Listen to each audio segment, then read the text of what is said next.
Alam mo ba na mahigit 2 bilyong tonelada ng basura ang nalilikha ng mundo taon-taon? Dahil dito, patuloy ang problema natin sa waste management. Pero paano kung isang kakaibang solusyon ang subukan? Itapon ang basura sa mga bulkan at hayaang tunawin ng lava. Hindi lahat ng bulkan ay pwede. Kailangan ng may lava lake o lawa ng tunaw na lava sa bunganga ng bulkan.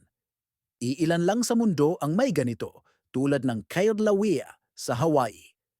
Umaabot sa mahigit 2,000 degrees Fahrenheit ang init ng lava, kayang tunawin ang pagkain, papel, plastic at salamin. Pero may mga metal na hindi pa rin kayang tunawin. At dito nagsisimula ang problema. Una, napakamahal at delikado ang pagdadala ng basura sa mga bulkan na kadalasang nasa liblib na lugar. Ikalawa, hindi stable ang lava lakes. Noong 2002, nang magtapon ng kaunting basura sa isang lava lake, nagkaroon ng apoy, maliliit na pagsabog, at pagbuga ng toxic gases.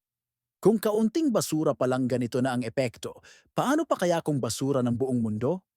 Dagdag pa rito, ang pagsusunog ng basura ay maglalabas ng toxic at greenhouse gases na makakasama sa kalusugan at magpapalala sa climate change.